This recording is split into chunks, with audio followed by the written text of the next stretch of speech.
여러분 우리가 보는 이 성경책은 바로 두 자입니다.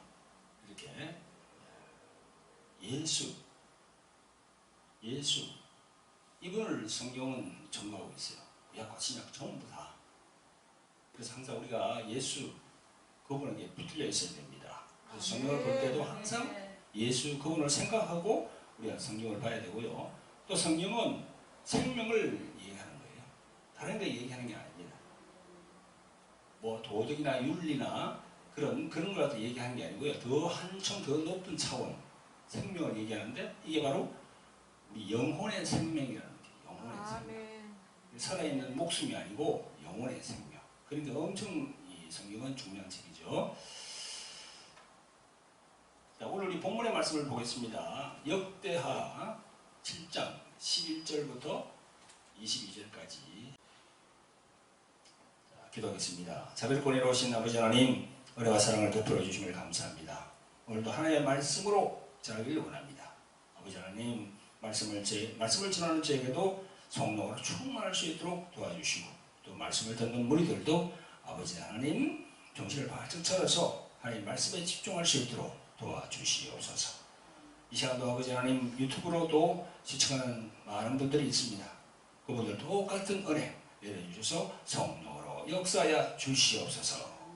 예수님 이름 받들어서 감사하며 기도합나이다. 아멘. 할렐루야. 사랑하는 성도 여러분, 오늘 본문의 말씀은 역대하 7장 11절부터 22절까지입니다. 그리고 말씀 선포 제목은 코로나 시대, 하나님은 교회가 변화되길 원하신다는 거죠. 다시 한번 말씀드리면 이 코로나 시대, 하나님은 교회가 변화되길 원한다는 거죠. 작년 2019년 12월에 중국 우한에서 발생한 코로나19는 올해 초 한국에 들어가서 신천지 교회 이 수포 전파자 때문에 많이 확산이 되었습니다. 그래서 큰 홍역을 쳤거든요. 그래서 이제 정부 당국이 잘 대처해서 안정세를 유지하다가 이번에 8.15 이 강복절 집회로 인해서 2차 확산이 크게 되어버렸어요. 물론 뭐 주된 그건 아니지만은 그게 많이 이렇게 가미가 됐다고 얘기를 하고 있습니다. 지금 현재 여러분, 저희 나라뿐만 아니라 전 세계가 지금 코로나 팬데믹 상황으로 되어가지고 지구촌 전체가 힘든 상황입니다. 전 세계적으로 사망자가 지금 곧 100만 명에 이른다고 얘기합니다. 이 전문가들은요, 이 코로나는 단시일에 종식될 것이 아니고 앞으로 코로나와 같이 생활을 해야 되지 않나, 인류가 그런 얘기를 하더라고요. 사랑하는 성도 여러분, 코로나19 같은 전염병이 왜 나왔을까?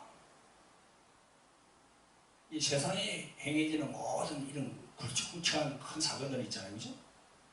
그런 사건들은 우연이라는 게 없어요.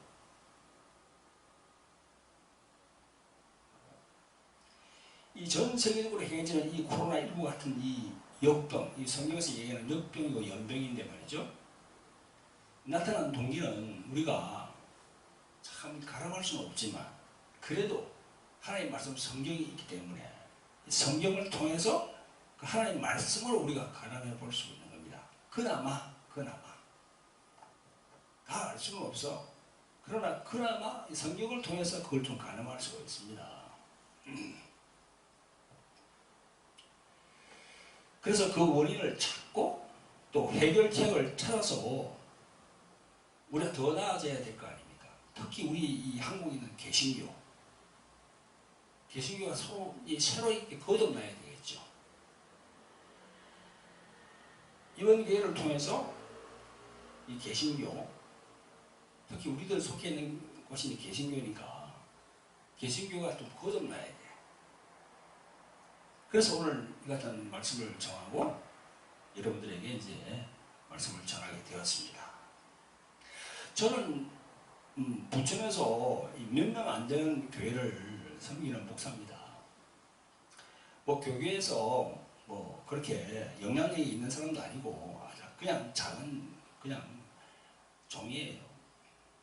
이번 코로나 사태를 보면서 성령께서 저에게 감동을 주시기를 오늘 이 말씀을 통해서 역대한 말씀을 통해서 정리해서 또 우리 성도들과 그리고 또 유튜브를 시청하는 분들에게 같이 공유하기 위해서 오늘 이 말씀을 준비했습니다. 사랑하는 성도 여러분, 이 코로나19 같은 2000년병이 하나님의 심판입니까? 아닙니까? 그렇게 보는 분도 있을 것이고 또 그렇지 않다고 동의하지 못하는 분도 있을 거예요. 근데 분명한 것은 이건 좋은 일이 아니에요.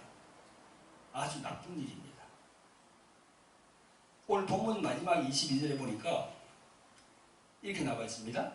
이 모든 재앙이 저희에게 내리셨다라고 이렇게 되어 있어요.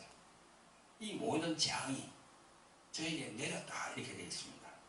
그리고 13절에 보니까 내가 하늘을 닫고 비를 내리지 아니하거나 가뭄을 얘기하는 거죠. 또 메뚜기로 토산을 먹게 하거나 이 메뚜기가 막 창궐해가지고 우리 식물들을 다 먹어버려. 들과 밭에 있는 모든 것들을. 이것도 재앙이지요. 또 그 다음에 혹 연병으로 내 백성 가운데 유행하게 할 때에 연병 이게 뭐예요? 지금 코로나 같은 거지. 내 백성 가운데 유행한다 그러잖아요. 그 전염병이 유행병이지. 이 말씀에서 재앙의 종류가 다 나와요. 가뭄, 메뚜기로 인한 피해, 그리고 연병이 기록이 되어 있습니다. 그러므로 코로나19는 전염병으로서 바로 성경적으로 보면 하나님이 내리는 재앙이라고 할 수가 있습니다. 저는 하나님께서 인류에게 내리시는 심판이라는 것까지는 내가 말씀을 못 드리겠어요. 그러나 심판은 우리가 큰 거죠. 아주 그냥 멸망을 말할 때는 심판이고 이거는 하나님이 우리 인류에게 내리는 재앙으로 본다는 거죠. 본문 14절에 보니까 본문 14절을 보세요. 내 이름으로 일컫는 내 백성이 그 악한 길에서 떠나 스스로 겸비하고 기도하여 내 얼굴을 구하면 내가 하늘에서 듣고 그 죄를 사하고 그 땅을 고칠지라 이렇게 되어 있어요. 이 코로나19 팬데믹 상황이 저는 우연히 생긴 것이 아니고요. 하나님의 경고라고 생각하는 거예요. 온 인류와 이 세상 만물을 창조하신 그 조물주이신 그 하나님께서 그 구약에 말하는 그 여호와 하나님, 그죠? 그 하나님께서 우리에게 경고를 하고 있다는 거죠. 세계적으로 유행한 이 코로나19 이 역병을 하나님이 모르시겠습니까, 지금? 하나님이 모르시겠어요? 그것도 예수 그리스도께서 모르시겠어요? 다 알고 계세요. 지금. 다 보고 계세요, 지금. 사랑하는 성도 여러분, 14절에 보면, 오늘 말씀 14절에 보면, 내 이름으로 일컫는 내 백성이라고 하셨어요. 그죠? 그렇게 기록이 되어 있죠? 그 당시에는, 이 구약에 기록할 때, 그 당시에는 하나님의 백성은 히브리 민족 유대인들이었겠죠. 그죠? 그 당시에 유대인들이겠죠. 그 유대인들, 히브리 민족 유대인들에게 이제 얘기를 하는 거죠. 하나님께서. 그러나 이 구절 내 이름으로 일컫는 내 백성은요, 지금 바로 이 신약에서는 누구를 얘기합니까? 전 세계에 분포되어 있는 크리스천들에게 얘기하는 거예요. 크리스천들. 저는 그렇게 생각합니다. 전 세계에 분포되어 있는 크리스천들, 그것도 개신교 교회 그 교인들이죠. 천주교, 캐톨릭이나 이런 분들이 아니고 그래도 알곡이 있는 데에는 크리스찬들이 모여있는 곳이에요. 오로지 예수 그리스도 그분만 따르거든, 크리스찬들은. 그래서 이제 내가 볼 때는 알곡이라고 생각합니다. 캐톨릭이나 저런 데는 보면은 예수 그리스도 그 동상도 보면 예수님은 그냥 항상 아주 아기로 돼 있어. 성모 마리아가 안고 있는 아기, 그죠? 항상 아기야, 아기. 그 성모가 예수님에 비해서 더 이렇게 칭송을 받는 그런 걸 우리가 다 알고 있잖아요, 그죠? 그래도 하나님 아버지께서 볼 때 알곡은 우리 크리스찬들.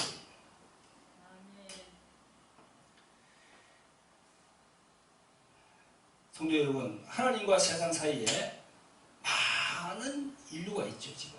하나님과 세상 사이에서는 많은 인류가 있습니다. 지금 70억이라는 인류가 있습니다. 그 인류 중에서 하나님께서 누구를 바라볼까요? 오늘 여기 보니까 내 이름으로 일컫는 내 백성이라 했어요. 내 이름이라는 게 뭡니까? 그게 바로 예수 그 이름입니다. 구약에는 여호와, 야훼지만 신약은 뭐라고 하잖아요. 지금 신약에서는 누굴 말합니까? 바로 내 이름, 예수 그리스도 그분입니다. 예수 그리스도 일컫는 내 백성이라고 그랬어요. 하나님의 자녀를 말하는 거예요. 구약에서 이스라엘 백성들이 범죄해서 타락하면 하나님은 여러 수단으로 징벌을 했어요. 잘 알고 있잖아요. 우리가 성경, 우리가 구약을 처음 읽어보면. 그래서 이스라엘 백성들이 회개하면 또 거기서 구원시켰습니다. 구약은 그런 사건의 연속이었어요. 지금은 신약시대니까 지금은 누굴 보겠어요? 지금도 신약시대인데 하나님께서 저 유대인들 히브리 민족을 보고 있을까요? 아닙니다. 지금은 크리스천들, 알곡이라 할 수 있는 그런 사람들을 보고 있는 거예요, 지금 하나님께서. 그래서 구약성경 창세기 18장에 보면 소돔과 고모라의 그 의인 10명을 구하는 아브라함의 강구를 여러분도 알고 있죠, 그죠? 네. 우리들 크리스찬들은 그 의인들 10명을 구하는 그런 부류에 들어있는 사람들이에요. 그래서 하나님께서 우리들에게 회개하라고 그렇게 얘기하고 있는 겁니다. 그나마 믿음이 있는 사람들에게 얘기를 하고 있는 거예요, 지금. 그러니까 여러분, 이 세상과 하나님 사이에는 많은 인류가 70억이 있는데 거기에 바라보는 것은 예수 그리스도를 제대로 믿는 그런 크리스찬들을 주님이 바라보고 있는 거죠. 그래서 너희들이 변해야만이 이 세상이 변할 수가 있고 여러 가지 이런 부분들이, 부족한 부분들이 점차 개선이 될 수 있다, 그런 거죠. 그래서 우리 크리스찬들은요, 회개해야 됩니다. 이번 기회를 통해서 하나님 뜻대로 살지 못한 것, 하나님의 뜻이 뭘까? 하나님의 뜻이 뭘까? 이 나라를 위해서 기도하는 거, 그것도 맞죠? 하나님 위해서 기도하는 거죠. 하나님께서 주시니까 기도하죠. 그러나 하나님 법 안에서 나라를 위해서 기도해야 된다는 거죠. 하나님의 법 안에서. 그 하나님의 법 안에서 기도하는 게 뭘까? 많은 생각을 해봐야 돼, 우리가. 나라를 위해서 기도하더라도 하나님의 나라와 의를 위해서 살지 못한 것, 그것도 우리가 회개를 해야 되죠. 더 세부적으로 들어가면 이 어느새 말죠. 나도 이 자본주의의 노예가 되어서 돈이 전부인 양, 나를 포함해서 목사님들도 돈이 전부인 양 자본주의에 막 명을 내가지고 목사님들도 돈 이렇게 하지 않았을까? 그래 하는 게 있다면 이번 기회에 회개를 해야 되는 거죠. 저를 포함해서. 또 내가 예수님을 믿는다고 하면서 하나님을 법을 무시하고 가난하고 소외받는 자들이 편이 아니라 있는 자들, 권력 있는 자들 편에 서서 행동한 적은 없는지, 그리고 내가 예수님을 믿는다고 하면서 세상의 그 정치판 있잖아요. 자의구의 뭐 그런 거, 뭐 친일파, 뭐 빨갱이 뭐 이렇게 하는데 그게 막 편성돼 가지고 주님께서 서로 사랑하라 하는 그 새 계명 말씀을 지키지 않고 세상이 웃음거리가 되고 있지 않는지 그것도 우리가 생각해 볼 그런 계기가 온 거죠. 이번에 사랑하는 성도 여러분, 이번 코로나 사태를 보면서 우리가 진짜 크리스찬이라면 생각을 깊이 해봐야 되는 거야. 진짜 크리스찬. 영어로 말하면 리얼 크리스찬이라고 그래. 리얼 크리스찬. 진짜 배기. 엑기스 크리스찬. 그 이번 코로나 사태를 통해서 우리가 많이 생각을 많이 해봐야 돼요. 그래서 오늘 본문 14절에 보니까 내 백성이 그 악한 길에서 떠나 스스로 겸비하고 기도하여 이렇게 되어 있잖아요.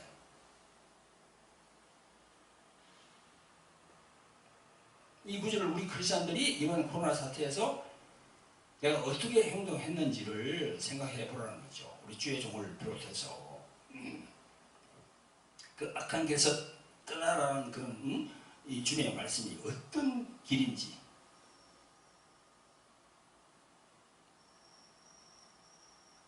그 남을 탓하기 전에 또 세상을 탓하기 전에 먼저 나를 돌아보고 성령 하나님이 나에게 어떤 책망을 이렇게 하시는지 기도하면서 성령께 물어봐야 되는 거죠. 어디에 내가 걸려 있는지.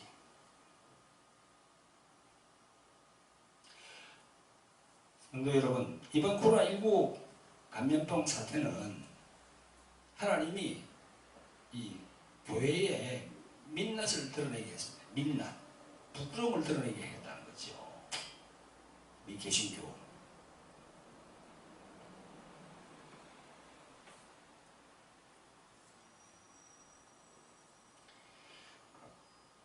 몇 가지만 제가 말씀을 드리겠는데요. 이번 코로나 사태로 인해서 어떤 예배가 참된 예배인가 이걸 우리가 생각하게 했어요. 지금 뭐 대면 예배, 비대면 예배 막 이야기가 나오잖아요. 지금 그죠? 대면은 교회 나와서 이렇게 다 모여서 드리는 거고, 비대면은 인터넷 방송을 통해서 이렇게 듣는 거, 뭐 그런 거죠. 대면하지 않고. 우리는 코로나 이전까지는 교회 나와서 대면 예배를 하나님께 드렸습니다. 이제 코로나19는 이 호흡으로 감염되는 그런 전염병이기 때문에 정부에서 비대면 예배로 전환하라고 그렇게 얘기하고 있거든요. 제가 볼 때는 이게 뭐 종교를 핍박하는 게 아니에요. 지금 이렇게 심각하니까 다만 어느 시점까지만 그렇게 하고 다시 회복을 시켜준다고 얘기하니까. 여러분, 대면 예배가 성경적입니까? 비대면 예배가 성경적입니까? 어떤 목사님들은 대면 예배가 성경적이다, 비대면 예배는 아니다, 뭐 이렇게 하는데 저는 둘 다 필요하다고 봅니다. 둘 다 필요하다. 대면 예배를 주장하는 교회 목사님들은요, 첫째로 뭘 주장하냐면 그분들은 예배 근본을 따지는 그런 분들이야. 그런 분들은 구약 신앙에 기초를 해서 말씀을 하니까 이제 대면 예배를 자꾸 강조하는 겁니다. 구약 성경을 보면요, 내 목숨을 다하여 하나님을 사랑하라 이렇게 되어 있거든요. 그래가지고 성전 중심으로 되어 있어요. 구약은 보면은 그 히브리 그 민족들이 성전 중심으로 항상 움직였습니다. 지금도 유대인들이 그렇지 않습니까? 지금 어제도 보니까 TV에 보니까 그 유대인들, 히브리 민족들, 그 유대인들, 예루살렘에 있는 분들, 그분들이 얘기가 나오던데 항상 그 성전 중심, 예배 중심으로 이렇게 가거든요. 그래서 그걸 생각하기 때문에 이 대면 예배를 아주 강조를 하고 있는 거죠. 근데 이제 중요하게 신약, 여기 뭐 요한복음 4장에 보면 예수님과 사마리아 여인과의 대화가 나오잖아요. 우리는 그거 다 알고 있잖아요. 그죠? 그래서 우리 마음에 예수 그리스도의 이름 오신 성령님께서 계시거든요. 그래서 장소와 시간에 구애되지 아니하고 예배하는 자들을 찾으신다는 거죠. 그 예수님과 사마리아 여인과의 그 대화를 보면은, 응? 우리가 알 수 있습니다. 우리가 어느 장소, 어느 시간대가 그게 원하는 문제가 아니라 항상 주님과 함께 하고 있으니까 성령으로 인해서. 그리고 두 번째로는요, 요번에 비대면 예배를 드리니까 이 성도들이 여러 가지 이제 이렇게 좋지 않은 부분들이 막 나타납니다. 그거에 대해서 말씀드리겠습니다. 이제 코로나 인해 교회에서 모여서 예배를 드리지 못하니까 가정에서 예배를 드리게 되었습니다. 그런데 많은 성도들이 갈등을 겪는다는 겁니다. 이건요, 성령께서 우리들을 흔들어 보는 거예요, 지금. 네가 과연 믿음이 있느냐 없느냐를 흔들어 보는 거예요, 지금. 어떻게 보면 마지막 시대는요, 추수의 시대라고 그러잖아요. 믿음 없는 자는 떨어지고 알곡만 남게 되거든요. 흔들어 본다는 거예요, 지금. 흔들어 본다는 거예요. 이 기회를 통해서 크리스찬들을 흔들어 본다는 거예요. 그래서 여태까지 주일날 교회 나와서 그리고 그 형식대로 있죠? 절차대로 주보에 나와 있는 대로 하나님께 드리는 것. 그게 그냥 종교생활이었다는 거죠. 그냥 종교생활 정도로. 뭔가 짜여진 형식의 울타리 안에서 드리기 때문에 그게 종교생활의 한 부분으로 생각했다는 거죠. 주님을 만나는 참 진정한 그런 예배가 아니었다는 거지.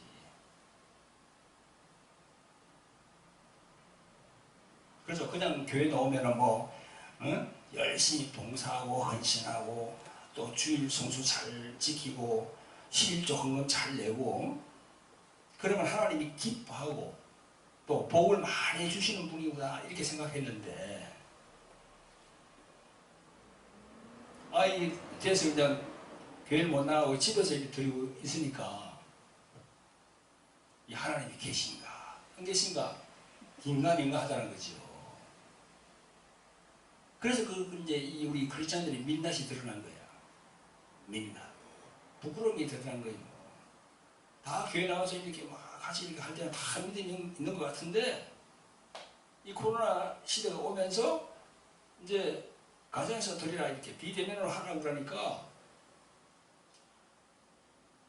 이제 이게 이제 갈등이 오는 거야. 네? 하나님이 계신 것 같기도 하고 없는 것 같기도 하고.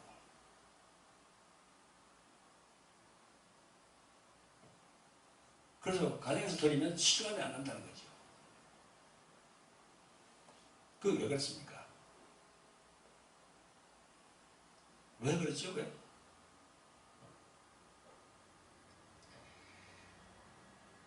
그건요, 그 사람 안에 그리스도 예수 그분을 이름으로 오신 성령께서 계시지 않는 거야. 계신다 하더라도 그 힘이 희미해.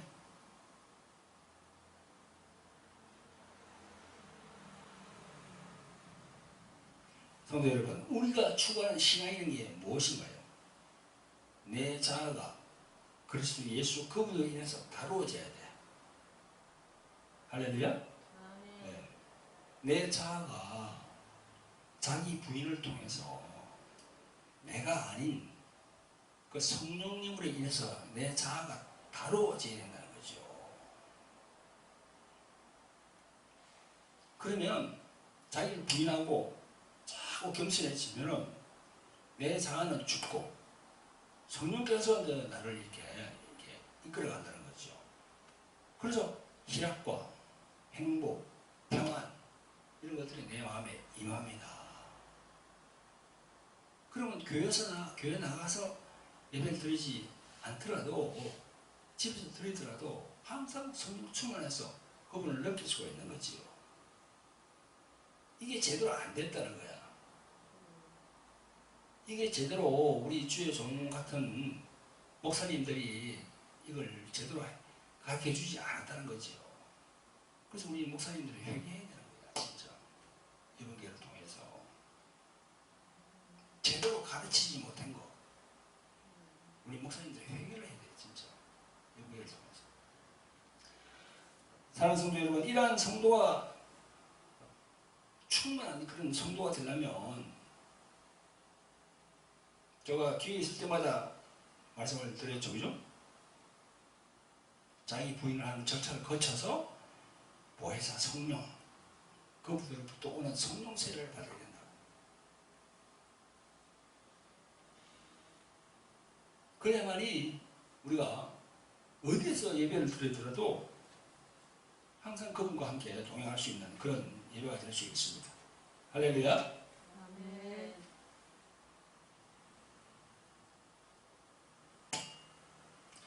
이번 코로나19 사태를 통해서 하나님은 이 개신교회, 이 크리스찬들이 모여있는 이 개신교회에 그 신앙생활의 민낯이 드러나게 하셨습니다. 이 마지막 시대 주님은 교회에 나오는 많은 신자들 중에서도 알곡과 쭉정이를 가리시는 그런 절차를 진행하고 있는 것 같습니다. 우리는 그렇게 봐야 돼요. 지금 이 코로나 사태를 바라볼 때 세상에 많은 사람들은 그렇게 바라보지 않더라도 우리만큼은 그렇게 바라봐야 된다는 거죠.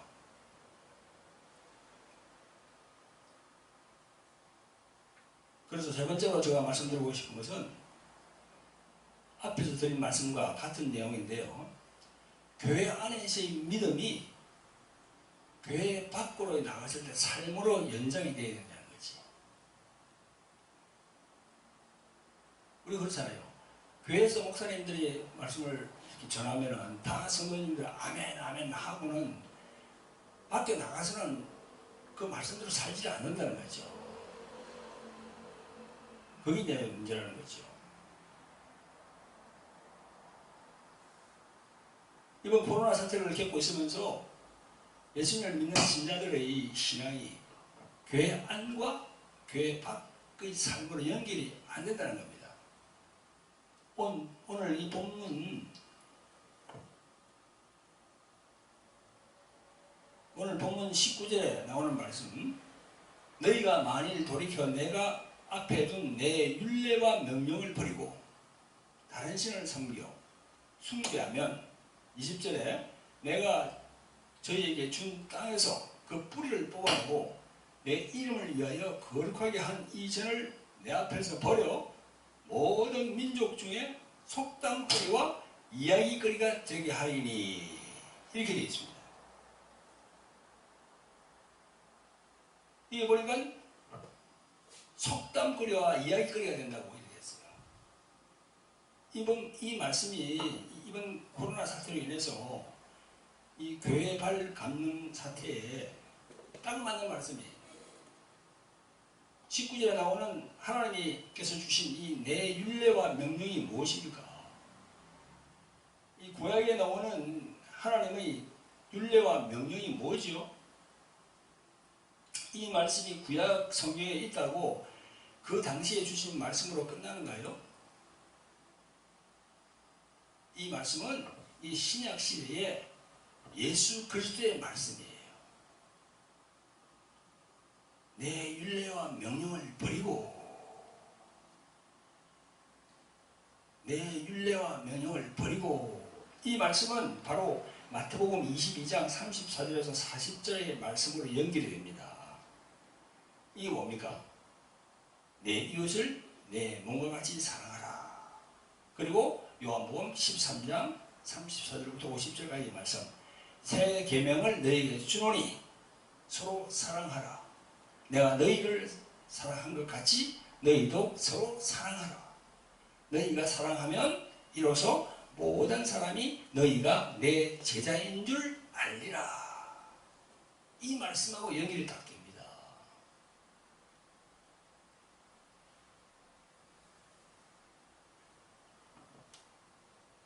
(19절에) 나오는 내 율례와 명령, 그 말씀이 이 신약 성경 이거하고 연결이 된다니까요.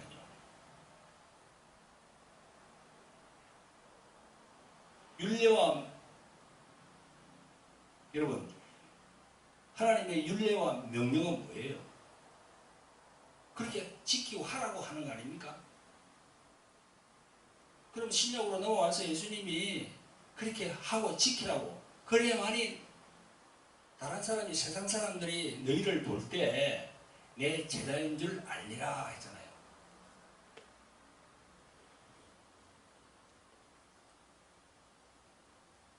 그러니까 이게 우리 이 기독교계 이 크리스찬들이 모여있는 이 개신교회도 참 저희들이 이 영분별을 잘 해야 됩니다.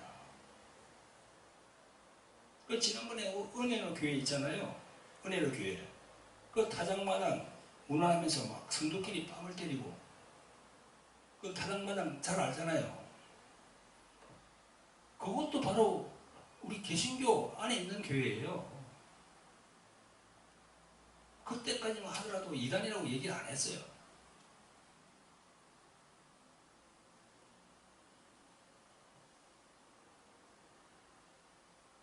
그런데 멀쩡한 사람들이 다 거기 가서 뭐 피지에 어디 뭐 가가지고 뭐 무슨 그 낙원이 있다고 그렇게 해가지고 막 그러니까 그걸로 다 가고 돈도 바치고 사람도 가고 막 그렇게 하잖아요. 그죠?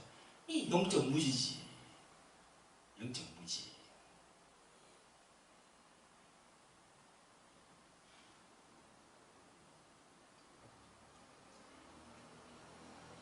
이번에 8.15 광화문 집회도 그렇습니다.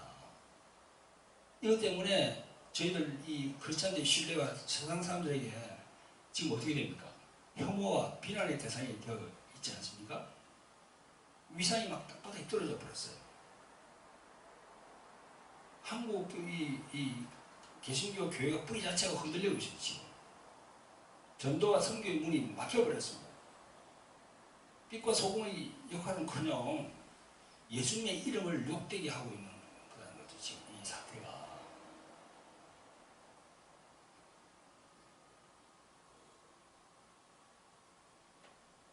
그래서 항상 우리는 그걸 생각해야 돼요. 주님의 말씀. 내 이웃을 내 몸에 사랑하라. 그렇게 됩니다. 전도하는 것도 마찬가지입니다. 전도. 나가서 막 이렇게 뭐 신도림에 저런 데 가보면 막 전도하는 분들 있잖아요. 예수님을 전도하는 거. 전도하는 건 좋습니다. 좋은데 너무 공격적으로 하는 거야. 그래서 누가 뭐 어디 얘기하면은 그 사람하고 싸워요, 그냥. 그럼 은혜가 안 되거든요. 그 사랑이라는 게 들어가야 돼, 그 안에. 절대 싸워서는 안 되는 거죠. 그런 핍박이 오더라도 자기 인내로 참고, 그 사람이 뭔가 보여줘야 돼. 근데 그 사람하고 그냥 저거 옛날에 몇 년 전에 봤습니다. 전도하고 있는데 가가지고 누가 시비를 거니까 그 사람하고 그냥 십자가 내려놓고 그냥 싸우는 거야. 그게 안 되죠. 그런 사람을 예수님이 세상 사람들이 그 사람이 만약 목사님이라고 그러면 그 사람을 예수님께서 제자라고 하겠어요? 그거? 아니에요.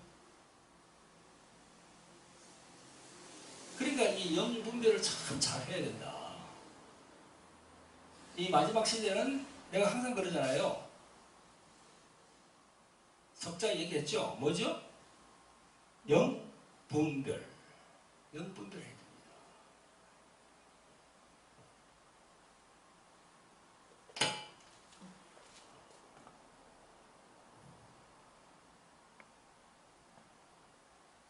그래서 종교 생활을 이 신앙으로만 생각하고 실제적인 삶의 연결이 안 되면 안 되는 거죠. 종교 생활을 하는 자체가 신앙이라고 생각하면 안 돼. 그러면 그냥 껍데기야, 껍데기. 알맹이 없는 껍데기.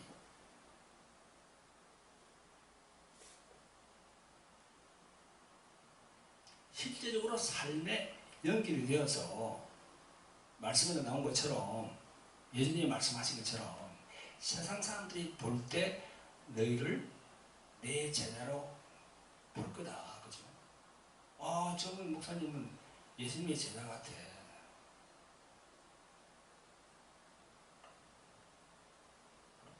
그러니까 이번에 이 코로나 이 사태를 보면서 우리가 참 느낀 점이 많습니다. 그러니까 예수님의 말씀을 따르지 않는 거죠. 불순종하는 거야.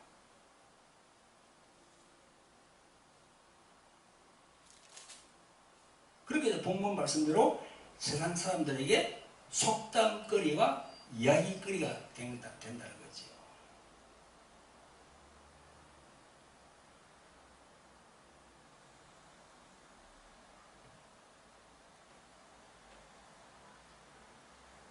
나를 포함한 주의 종들이 이번 코로나 사태를 인해서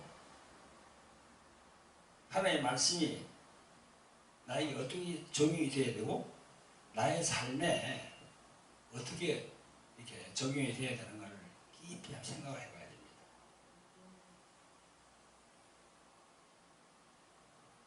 그리고 어떤 목사님은 그런 정치적인 집회에 가면서 성령 막 운운하더라고요. 성령님이 그렇게 하고 그렇게 운운하더라고요. 어떤 목사님은. 여러분, 이것도 봐 영분별이야. 성령님은요 어떤 분입니까? 예수 그리스도의 이름으로 오신 분이야. 예수 그리스도의 이름으로 오신 분. 그죠? 자, 그 성령님은 어떤 분입니까? 아주 자비롭고 그리고 사랑이 풍부한 분이야. 그분은. 그래서 그런 욕설이 오가고 정오, 비방, 저주 이런 난무하는 그런 집회에는요 성령께서 가라고 할까요? 가지 말라 할까요? 가지 말라고 합니다. 거기는 성령께서 안 가신다니까요.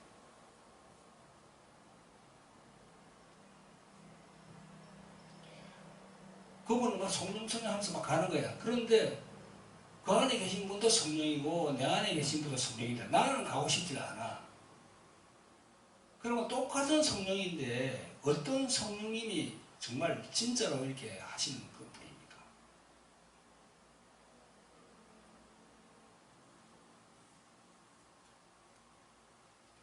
세상에서 빛과 소금의 역할을 하지 못하는 곳에는요 예수님의 이름으로 오신 성령님은 가지 못하게 합니다. 막는다니까요. 막는데 자기의 이게 강하니까 그걸 그냥 무시하고 가는 거야. 그러면 성령님은 뒤에 계십니다. 가만히 보고 계셔요. 한 발 물러서서.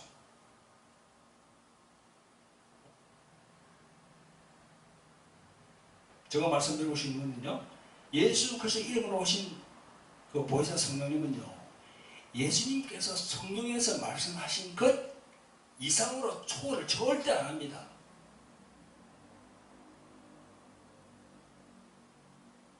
내 이웃을 내 몸과 사랑하라고 하신 그 말씀, 예수님의 말씀, 그 말씀을 초월하지 않는다니까요. 그걸 순종하지 않고 가는 사람에게는 성령께서 빠지는 거야. 왜? 초월하지 않으니까. 그걸 아셔야 돼요.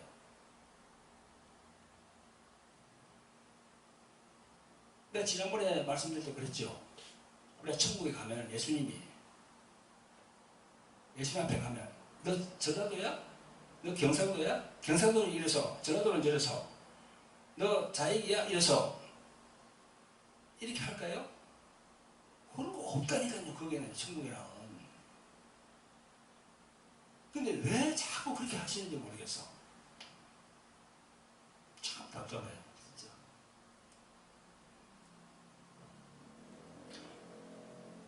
다시 한번 말씀드립니다. 예수님이 성경에서 말씀하신 것 이상으로 성령님은 절대 초월하지 않으신다. 그것만 따라야 돼. 그것만.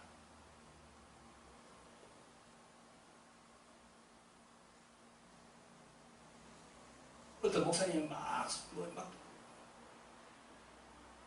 와이드 해가지고 막 욕도 하면서 막 그렇게 하는 그런 분들이 있어요. 아주 그냥 듣기 상스러운 욕도 하는 그런 목사님이 있어요. 보세요. 그러면 그분 속에 계신 성령께서 그분을 사용하는 겁니까? 아니에요. 예수 그리스도의 말씀을 초월하지 않는다.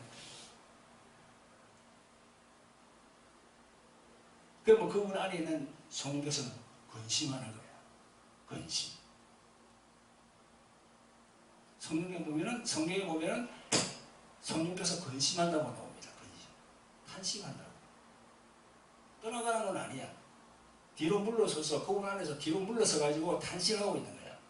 근심하고 있는 거야. 너가 그러면 안 돼. 너가 그러면 안 돼. 근데 그래도 계속 그렇게 계속 사인을 줘도 그 종이 계속 그렇게 하고 있죠. 그러면은 성령께서 떠나갑니다. 제가 다시 말씀드립니다.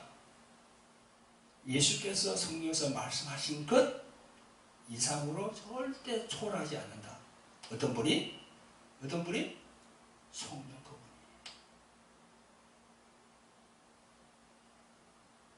사랑하는 성도 여러분, 지금 유튜브를 시청하시는 여러분들, 그리고 이 말씀을 우리 듣는 우리 성도들, 지금은 마지막 시대입니다.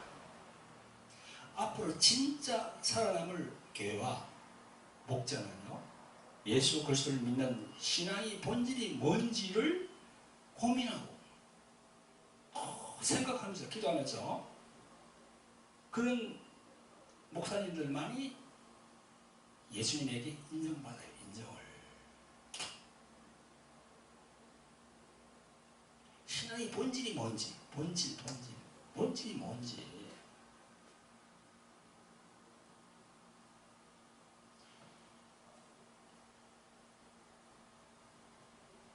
그래서 교회 안에서 이 성경의 말씀이 교회 밖에서도 진정한 삶으로 연결이 되도록 목사님들이 가르쳐야 된다는 거죠.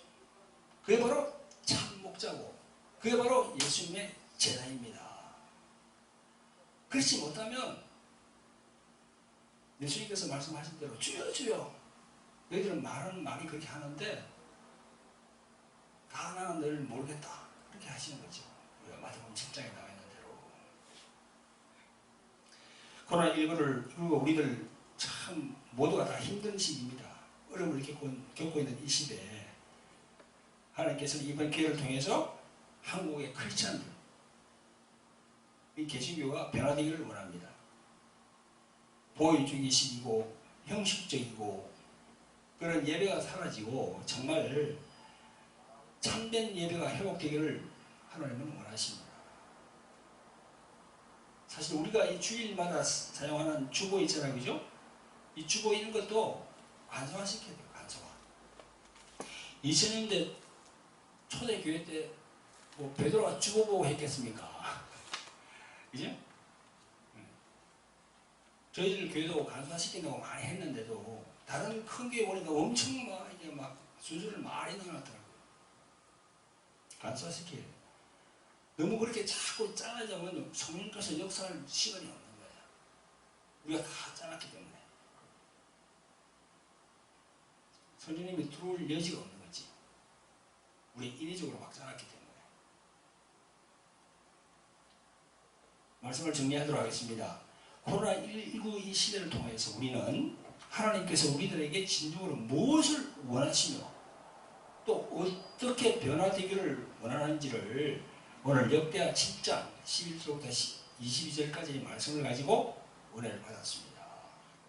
어떤 예배가 참 예배인지 또 어느 장소 뭐 그런 문제가 아니고 예수 그리스도를 주로 모시고 있는 성도 안에는 늘 성령님이 계셔서 우리들의 기도와 예배 그 강구를 받으신다는 거죠.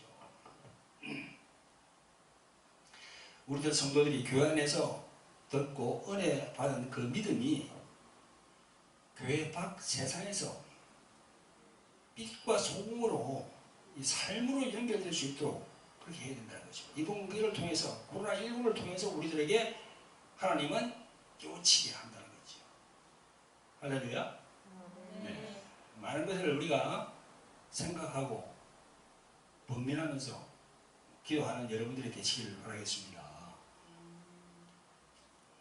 자, 기도하겠습니다. 사랑과 긍휼이 많으신 아버지 하나님, 하나님께서 지으신 인류를 긍휼히 여겨 주시옵고 예수 그리스도를 믿고 성령님을 모신 우리들의 이 기도를 들어주시길 간절히 원합니다. 우리들은 오늘 말씀과 같이 주님의 그 율례와 명령을 어기고 내 생각대로 행한 모든 그런 부분들이 우리가 회개하며 하나님께 나아갑니다. 또한 아버지 하나님, 우리가 하나님 아버지께 나아갈 때 형식적이고 인위적인 예배가 되었던 모든 것들을 우리가 회개하면서 이제는 정말 주님을 만나고 주님을 얼굴을 대하는 그런 예배가 될 수 있도록 아버지 하나님 이 기회를 통해서 다시 한번 회개하게 됩니다. 우리들의 죄를 용서해 주셨고 또한 하루속히 이러한 재앙이 종식될 수 있도록 은혜 베풀어 주시길 간절히 원합니다. 우리들 주 대신 예수 그리스도 이름으로 감사하며 기도합니다. 아멘.